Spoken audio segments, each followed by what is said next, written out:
Welcome to Bonn Park. I'm Sara Geidlinger. And I'm Marshall Ward. And today we have Jony Mansilla. He is an award-winning musician, entrepreneur, and owner of Jony Studios, a professional recording studio right here in Waterloo Region. We had a great time chatting with Jony. He also shares a song with us. Here he is, Jony Mansilla. Welcome to Bonn Park. Welcome to Bonn Park.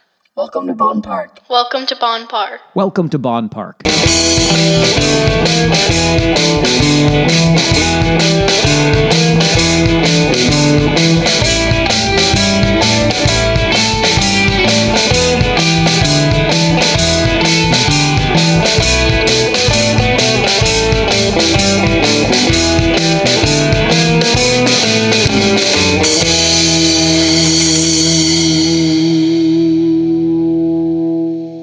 Do you enjoy Bonn Park podcast? If so, we would really appreciate it if you Leave a review, like, rate, subscribe, but most importantly, share directly from the platforms with your family and friends. That's the best way to get the word out to everybody, and more people will get to see our show that way. So click those like buttons and share our show. Thank you. Thanks. On with the show. This is it.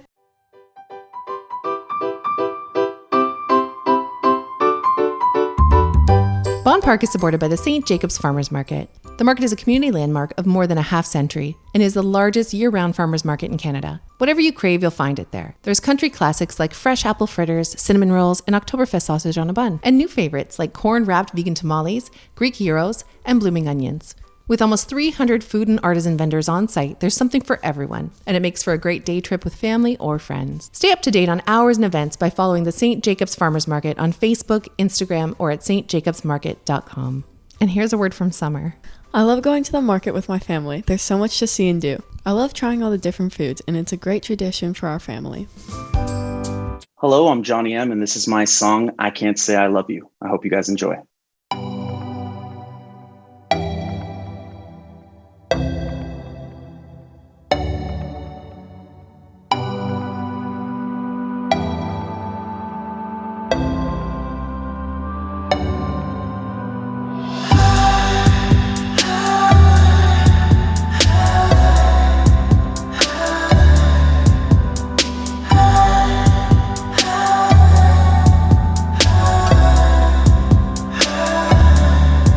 Say I love you cause there's too much left to know. You say you want my love and then you say you have to go. I'm losing all my mind, yeah, I'm losing all control. I can't even sleep cause I'm thinking about you next to me, next to me. We had our fun, yeah, you felt it. You're not the one, I can sense it. For all I know, you are with him, yeah, you are with him now. I'm looking for my girl, have you seen her? Oh God, please make me believe ya. My grandma says she's praying for the right one. I hope there's a right one now. I can't say I love you cause there's too much left to know. You say you want my love and then you say you have to go. I'm losing all my mind, yeah, I'm losing all control. I can't even sleep cause I'm thinking about you next to me, next to me. I'm impatient while I toss in bed, the shadows of all the girls above my head. I've been searching in all the wrong places, yeah, quick love is easily faded. I call all the girls on my phone when I'm drunk and feeling all alone. I wake up later on that night just saying why. I just want to watch a movie with her and take her on trips cause it's what we prefer. I wanna do all the coupley things I've never done cause I'm always playing.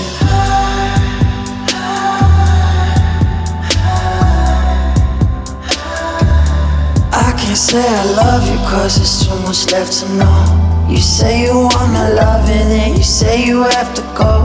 I'm losing all my mind, yeah, I'm losing all control. I can't even sleep cause I'm thinking about you next to me, next to me.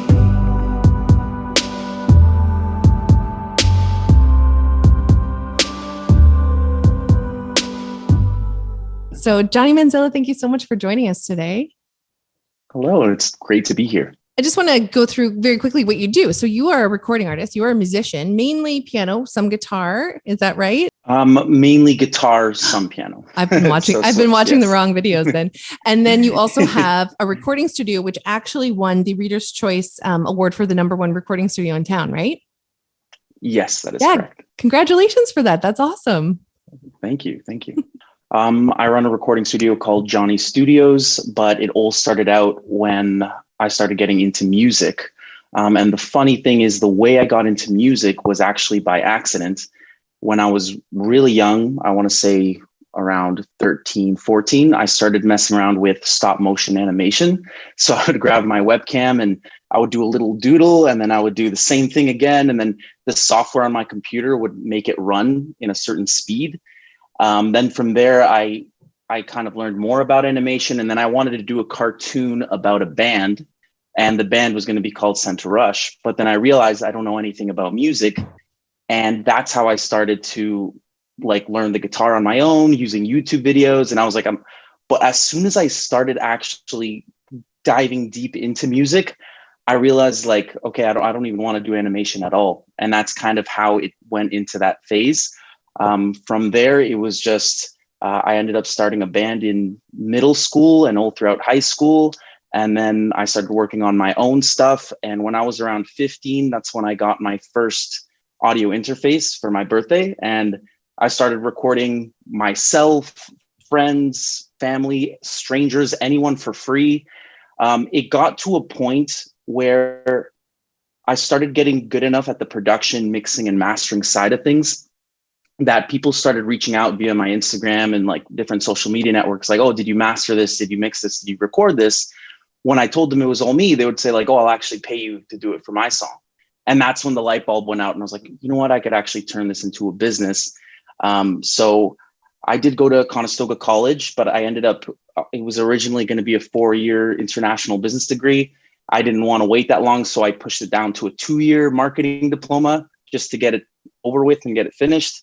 And I had saved up. So I opened up a studio in downtown Kitchener, was paying rent on that. But what was funny about that is I literally got into the place and I was like, okay, now I'm not getting consistent clients, right? It's not as easy as just all right, now I have the place. I was getting projects here and there, but when you actually make a commitment, it's kind of whoa, I was going to the studio every day and I wasn't having clients all the time.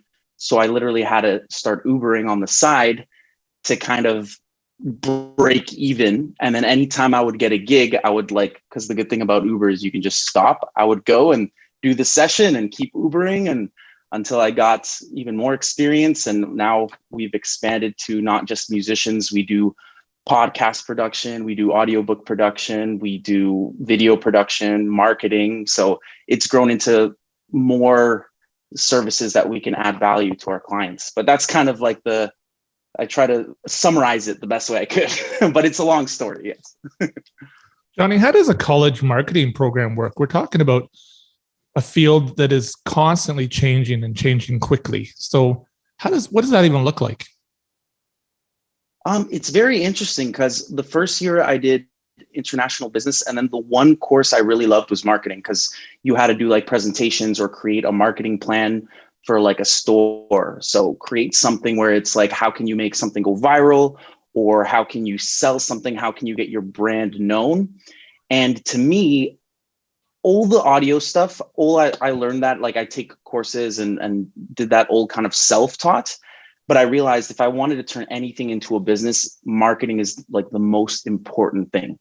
Sometimes it's not even about who has the best product. It's about you have to be seen and you have to be reputable and you have to be in front of a lot of people, right? So I was fascinated about that within growth. So in that marketing course, I did learn quite a bit, but the funny thing is I would say I learned even more just from various marketing and business books about people that have already launched a successful business. And that's something that I found kind of funny because it's you can read one book and it's just they teach you practical knowledge on how to promote something or get your brand more seen or get more clients. So I'm always reading as well.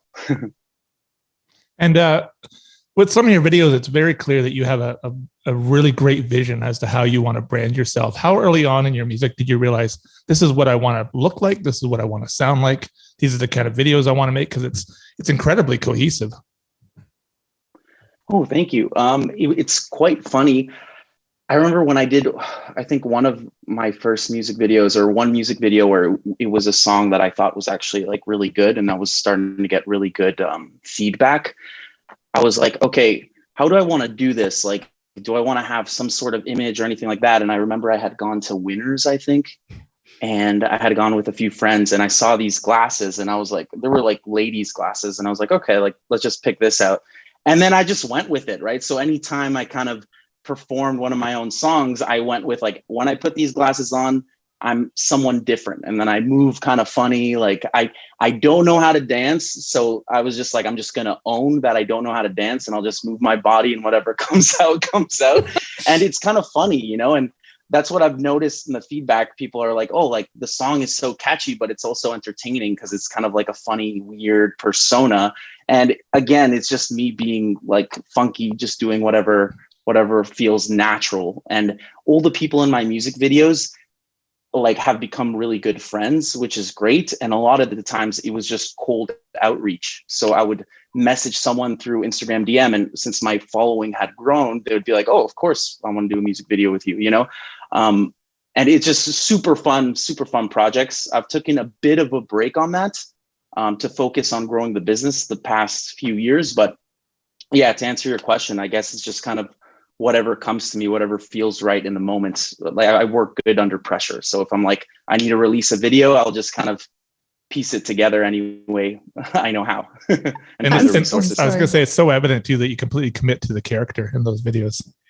Yeah, I was going to say, I'm so glad that you brought up the humor side of it, because there is a lot of humor in these videos. So the songs can be very serious. Like I'm thinking of, well, there's the Christmas song. What's the Christmas song? Is it I Want You, or Feels Like Christmas? Oh, it just feels like Christmas. So obviously you do this great, you know, I think people call it now maybe like the TikTok fashion trick or whatever. You snap your you know, undressed and then snap your fingers, and you're wearing this great Christmas sweater, and the Christmas lights come on, and then you're in character. Then you're then you're doing your dancing that you're talking about, and you're really getting into the music. And then there's also a really fun part in I Can't Say I Love You. Is that how you start? It's ILY, yes. But I Can't Say I Love You. I Can't Say I Love You. Yeah. Where you're definitely dancing in that video, but you've got this great little note that starts off the video that's something like, you know, cuffing season was great, but do you really want to be mine? Yeah. I was like, this is fantastic. This is so hilarious. Yeah. Have you heard this term before, Marshall? No, I don't know it. Well, it evokes all kinds of imaginary, you know, images of what this could possibly mean. But if I'm right, because I'm old, so like, let me see if I'm right.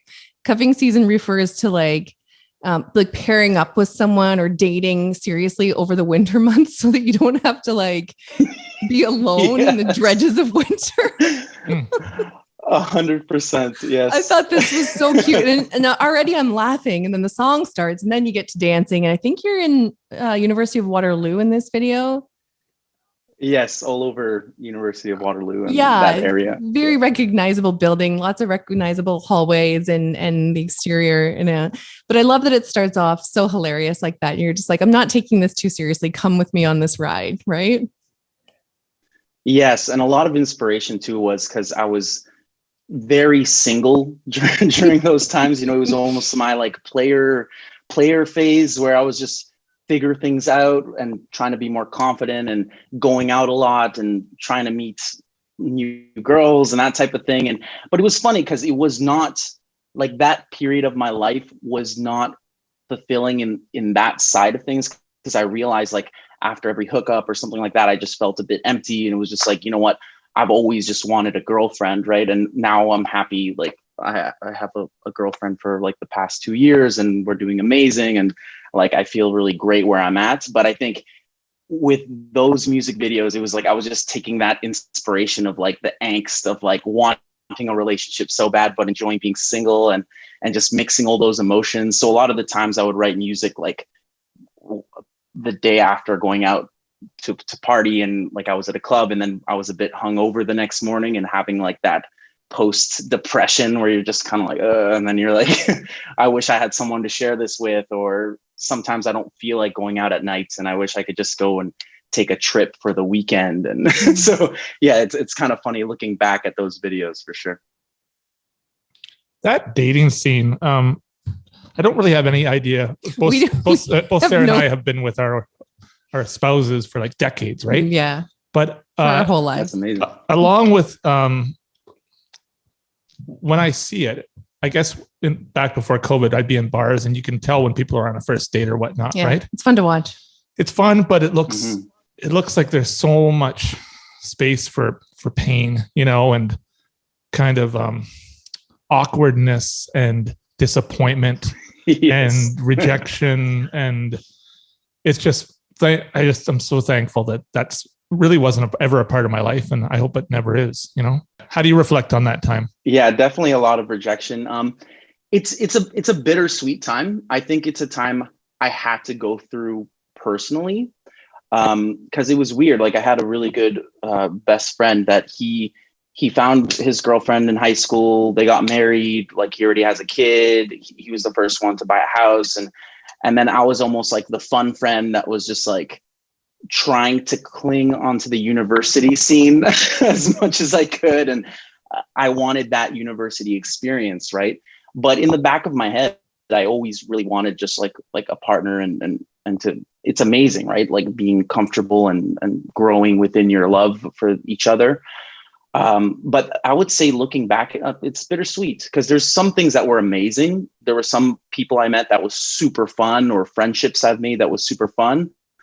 But there were also like the dark side of it, right? Like drinking, that like going out was always paired with drinking. So I had to kind of like, I went 1 year without drinking anything because I realized after that phase, I was like, you know what, like this is kind of destructive a bit.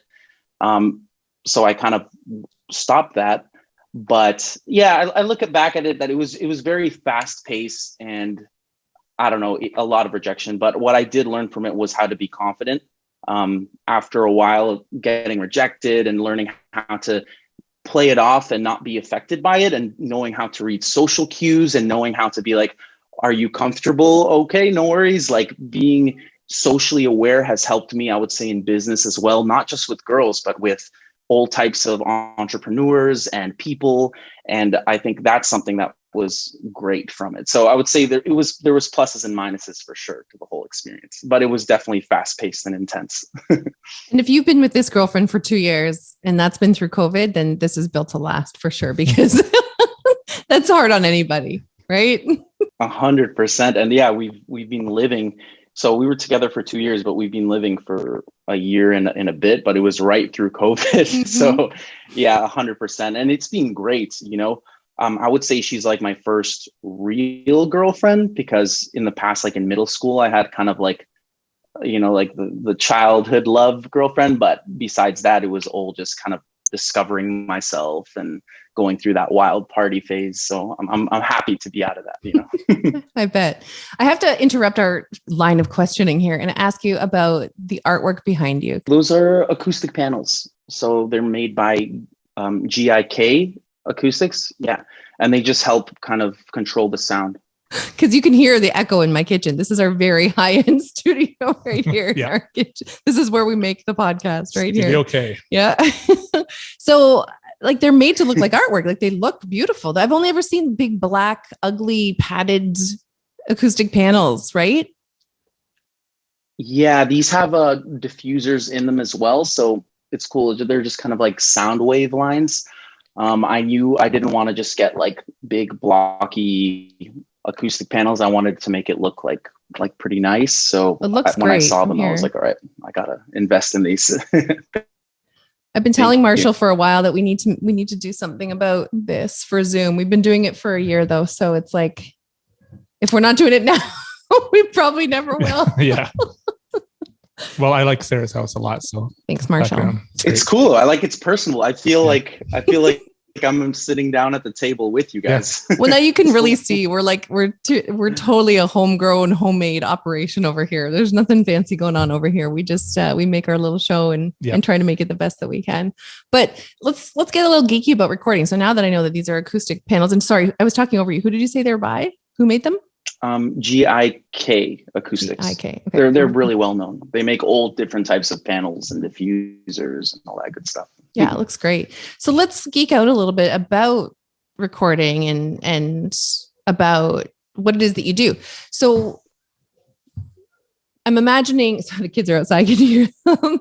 I'm imagining that you've got the Starship Enterprise in front of you here, because you said that right in front of you is where all of your geeky tech stuff is, and you're doing most of the recording at home. What environment are you living on? Like, what software are you loving to use when you're recording and mixing and mastering all these different projects? Yeah, so right now I'm currently using Logic Pro X, but I've used Cubase in the past, and I started out in Audacity, which is like the free Windows one. And then, so like I've kind of progressed, and then Logic Pro X I found is like the most intuitive one for me, because it's very simple, but you can also go very in depth if you want to as well. So I love that kind of fast pace workflow. That's kind of what I'm using for in the software side of things, for sure. And when you started recording your voice, what did you hear in your own voice? Did you like what you heard when you started singing and recording your own voice? It's a loaded question, because we know how we feel about our voices. Sorry, say that again. Absolutely not. It's actually really funny, because when we started the band for the first time, like in middle school, I remember being like, oh, we need to find a singer. Right. And I was writing the songs, and I was just barely getting by on guitar, and I had a drummer and a bassist. And then I was like, you know what, let me try just singing this. But I didn't like my voice so much that I would actually use a fake rasp. So like we even covered like a Jonas Brothers song, and then I would use a fake rasp, and it sounded like so like scratchy. I was just like, whoa. And then it was funny, because as the years progressed, I even had to go see like a voice doctor, because I had like a nodule in my throat because I wasn't using it properly. And then I was like, you know what, I should actually start taking some singing lessons. And then I started getting comfortable with my own voice, and realizing the range I had, and then just going with it. So the more I practice, obviously, the better I have become. And now I'm comfortable with it. But I still feel a bit weird, like if I'm showing a new song to like a family member, I feel a bit like, ooh, like it's my art, right? Like I want to share it, but sometimes it feels more awkward sharing it with family than sharing it with strangers. Oh, totally. Like seeing what the internet has to say about it, And that's so telling, because, your family knows you inside and out. And then there's also the element of your family thinks that they know you inside and out. So you're trying to please both of these levels. Yes. and you're trying to give them something that you're very proud of, and to get feedback that's like, that doesn't sound like you, or why are you making that voice? That's crushing, where you're like, you don't get it. You don't get my art. Erykah Badu has one of my favorite quotes. There's a live version of, I think, Tyrone on one of her albums, Erykah Badu live from like the 90s. And before she starts this song, she's like, I'm going to test something out here, and keep in mind that I'm an artist and I'm sensitive about my shit. And then she starts the song kind of just asking the audience to come on this journey with her. Just like, can you just be gentle with me? Because I'm going to try something here I don't normally do. Right. Mm-hmm. Yeah. Love the Badu.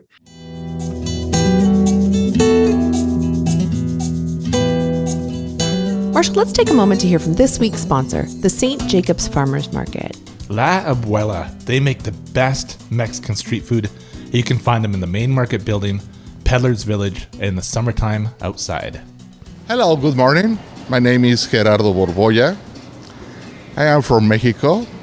I born in Mexico in my city, Querétaro. I'm staying in Canada for 15 years ago. And now in this beautiful St. Jacobs Farmer Market. And this is my place, La Abuela Mexican Street Food. Well, hi, my name is Yvonne Garces. I'm a Mexican woman, very excited to promote my business here at St. Jacobs Farmers Market. We are called La Abuela Mexican Street Food. Here you can find with us all kind of different Mexican dishes, very, very traditional dishes. Marshall and I were intrigued to hear about all the different types of Mexican foods that they have to offer. Okay, starting from the tacos, which are gluten-free. We have from chicken, chorizo, fish, shrimp. We also have the very special green enchiladas, which are very homemade quality. The salsa is just amazing. They are covered with green sauce on top. They're chicken enchiladas. I have the quesadillas, which is cheese. You can have the choices of chicken or veggies or chorizo. I have the most amazing burrito. That is a scrambled eggs and chorizo, wrapped in a flour tortilla with cheese. My best top seller is the torta. Torta is kind of a Mexican sandwich, which is made with chorizo as well. And the gorditas. Gorditas is like a stuffy thing. It's a corn thick tortilla that is stuffed inside with either pork, potatoes, and chorizo, or cheese and pepper. I always mention about chorizo because we are chorizo makers. We are the only Mexican chorizo that is produced in Canada with Canadian pork and proudly from Ontario. So you have to come and try our chorizo. It's a very high quality. It's only pork. It doesn't have any other additives. It's all natural ingredients. Believe me, it's amazing, the flavor. Both Jerry and Yvonne beam with pride when they talk about their customers, the friendships they've made, and how proud they are to be part of the St. Jacobs Farmers Market. It's a beautiful. The vendors is amazing. It's friendly, the people. The staff is so beautiful, the staff. Again, it's a beautiful place for you coming with your family, your kids. It's secure, it's friendly. It's perfect for coming with your family.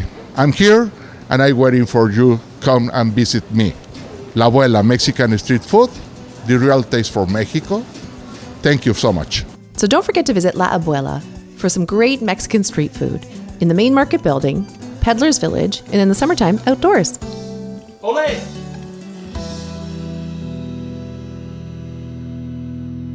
And now back to the show. But no, I've told this to Marshall so many times before, and I've been so hard on my own singing voice over the years. I'm not a recording artist, but it's taken till I'm 45 now to realize, my favorite thing about any singer that I adore or any song that I appreciate is when their voice is imperfect and when it cracks or when it warbles or when it wavers. Those are my favorite moments in a song, when something is just a little bit off, because you get to enjoy that relatable kind of humanity about the sound of the voice. Do you ever kind of go through that? Yeah, like the realness and almost the emotion. Like I've even heard some tracks by like Bon Iver where it's you hear like a pitch note that's all off, but like he was so in that take that it came out amazing. Right. And that's something where it's really hard as a singer-songwriter when you're going in recording and then you have a take that you love and you can feel the emotion, and then you retry to do it like a bunch of times, and all the other times it just sounds too manufactured. Like you're not in the same headspace. Like if you do it like a week later. So and I noticed that with some other artists I record too. Like they'll be like, I want to re-record this song, but I love how it sounded there. And then we can get pretty close. But if that song they wrote like a year ago and it was by like for a past boyfriend or girlfriend, they might not be in the same headspace, right? So they might perform it in a different way that might not be as impactful. So that's always something that as a producer, I have to keep in mind when we're going into the recording session, right? How to get that emotion back. Let's talk about it, almost like therapy. I've often heard artists say too, like in interviews, this wasn't the one we were supposed to keep. We were trying to get out for the day. They just said, go for it. I was tired. Even like, I believe even the Beatles' Revolution was like that. And then I'm thinking of a Dua Lipa song that I don't know the title of. I'm not great with the new stuff, but same thing. They were just let's just get this down. Let's just, just do it. Waxahachie was another one. And that becomes the take. That becomes the one that we're going to use because you let go of all the stuff you were trying to do. And it just came out with exhaustion and probably some heart in it because of that. And I love that you brought up Bon Iver before because, he has such a range unlike anyone else that I'm familiar with, that if he makes a mistake, I'm like, that's not a mistake. It's just Bon Iver. I take it from you. Yes, 100%. I always keep the scratch takes for all my clients So sometimes we'll do like a test just to make sure the audio is all running smooth. And I'll always keep it just in case, because sometimes we'll go back and after like the 5th try, they'll hear the scratch and they'll be like, wow, that was actually the best one because it was so impromptu, right? So you'll have to, as a producer, know, okay, what are the things you need to keep just in case? A lot of the times we don't end up using it, right? But it's always good to have. Mm-hmm. I interviewed Randy Bachman one time, who was in The Guess Who with Burton Cummings. And I asked him the same question about his voice. Did he like his voice when he first heard it? And he said, no. He said, in fact, when the other singer in the band sounds like a choir boy, he said, it's really hard. He said, but he remembers talking to Neil Young about it one time. And Neil Young said, just sing your normal voice. And that's your voice. You know, like it's as simple as that. Voice, yeah. And don't try to make it anything other Be than you. That. Yeah. You know, like, that's take so this for true. what it's worth. Maybe this is an unpopular opinion, but like Neil Young is not a good singer. No. But we love Neil Young. We love his voice. We love what he has had to offer the earth. And I would actually dare to say the same thing about Madonna. I don't think Madonna is a great singer, but I think Madonna has a beautiful voice and a recognizable style that she's honed over the years. And we all appreciate. Same would go for Bono. Like, I mean, the list goes on. A lot of our favorite singers aren't classically wonderful singers, right? That's so true. It's being comfortable with your own voice. I think when I was that young, I didn't have that confidence in my voice. I didn't like my voice. So I was trying to be something I wasn't. And it turned out not being good for the style and not being good for my voice physically, like for my health. So being able to kind of switch to like, all right, this is how I sound like, let me just try to improve it and dive deeper into my style.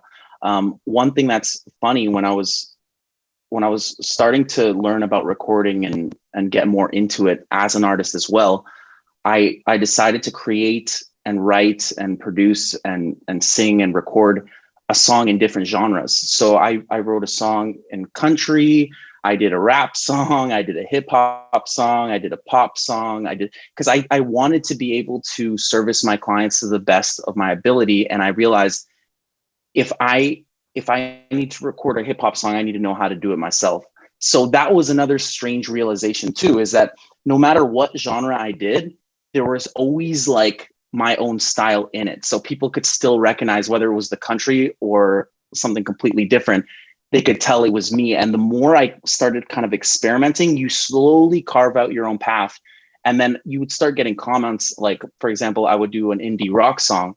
And some people were saying like, wow, this style, I think suits your voice the best, you know? So it's like, oh, okay, maybe I should be making more indie rock style songs, right? So that's kind of how you can sort of start finding your voice and going to where you need to go to get the best possible outcome, right? And when you went to go see the doctor too, what did you have to do with that nodule? Did you have exercises? Did you need surgery? Did it go away on its own? I'm just so curious about it. It went away. One of the biggest things is obviously like not yelling really loud when you go to like a sports game, or if you go to a party. Eating right, so nothing too acidic, trying to avoid hot sauces, trying to avoid overeating. That was something that was big for me because like I love eating and eating a lot, trying to eat more healthier things, lots of water, staying hydrated, not as much sugar.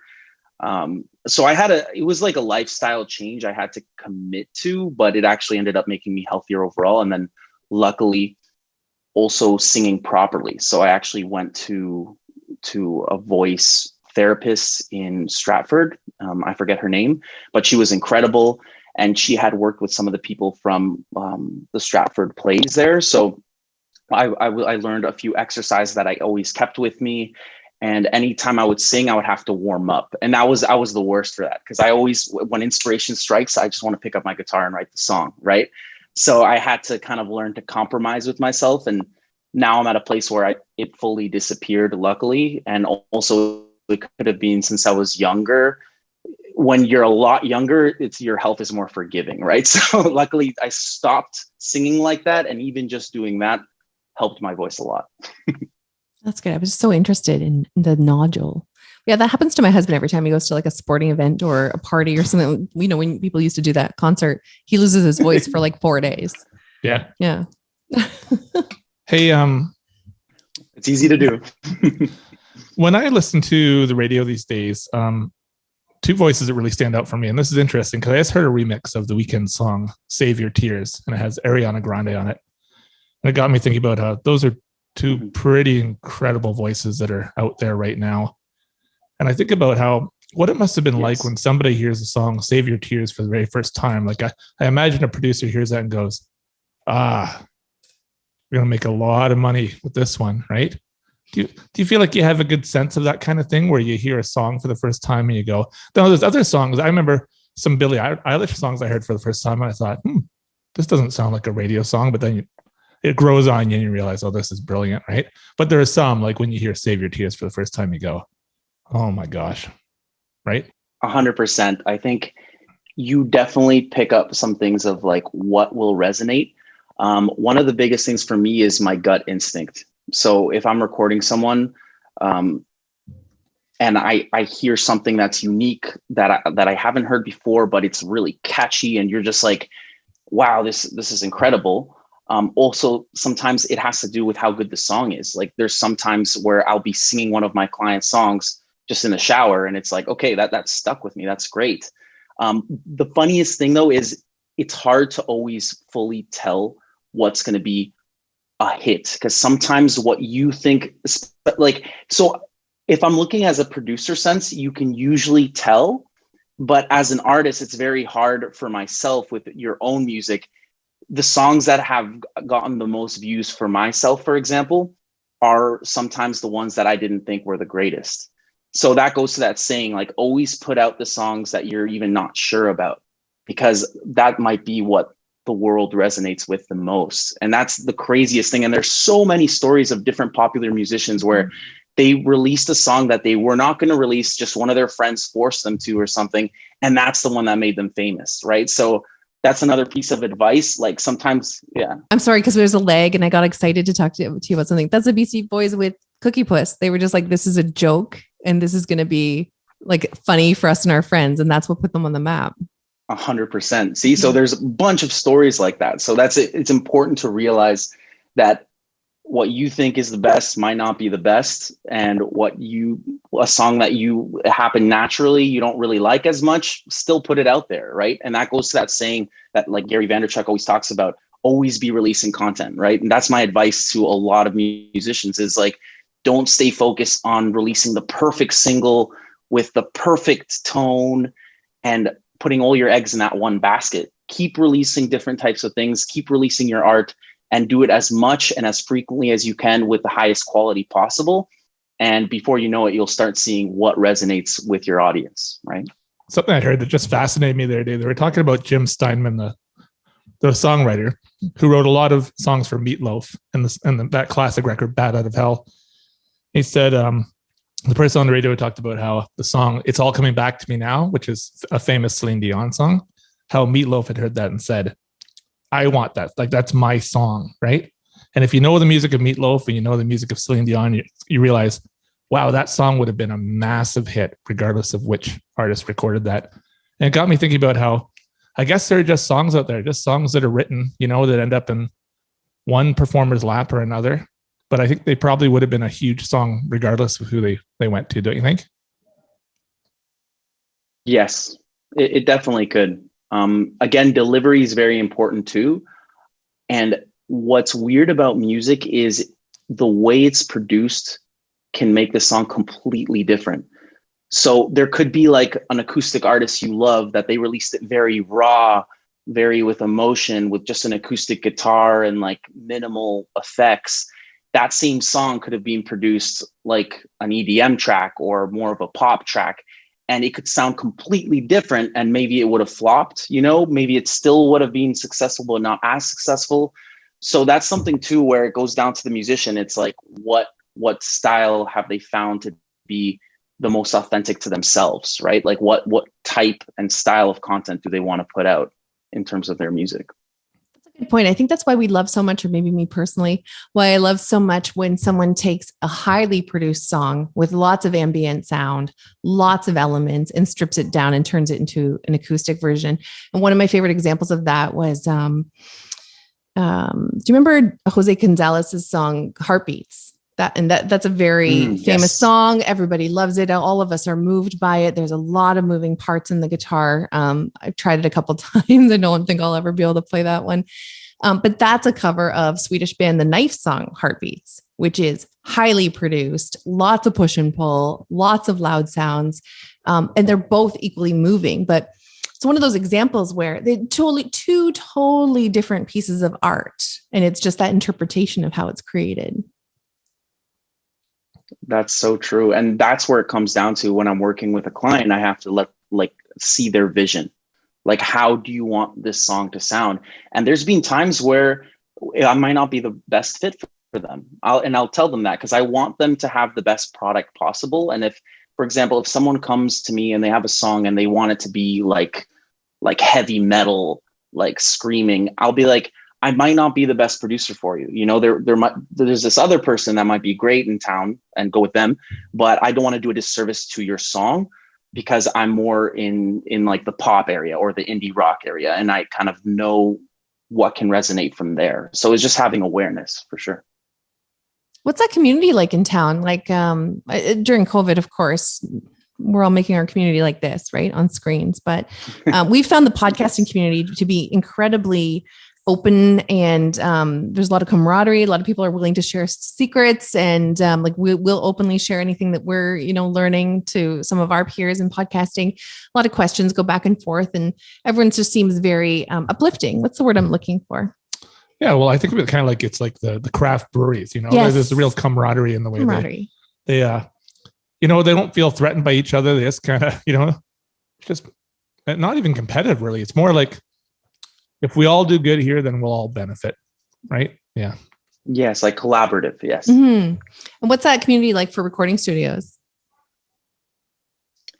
It's interesting. What I've noticed, I don't know too many other recording studios in town. Like, I haven't really networked with other recording studios. What I do notice a lot I usually get my clients right from Google. Because I have pretty high rankings. So when you search like recording studio Waterloo, I'll be like one of the first sites to come up.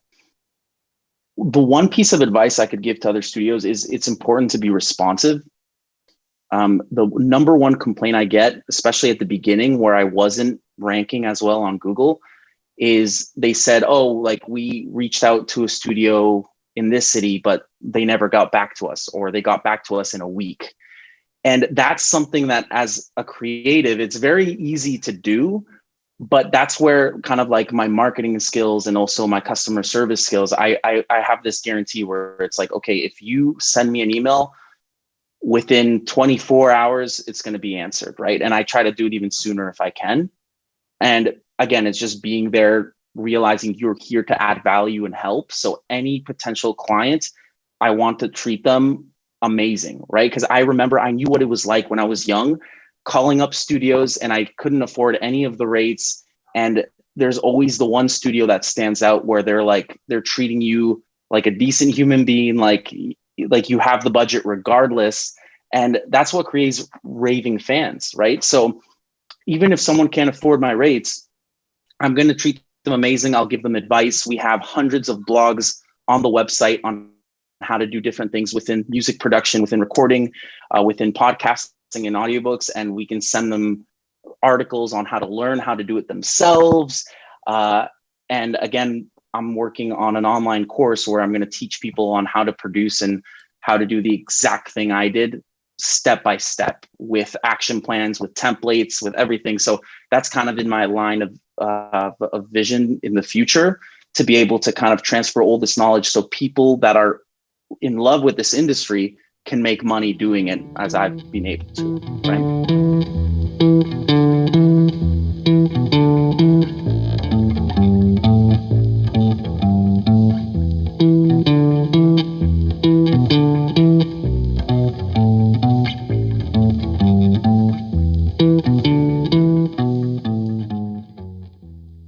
Hey all, thanks for meeting us in Bonn Park. Please like, rate, and subscribe to our podcast on the platform that you're listening to. And follow us on Instagram and Twitter at Bonn Park Podcast. Original music by Alan Lung.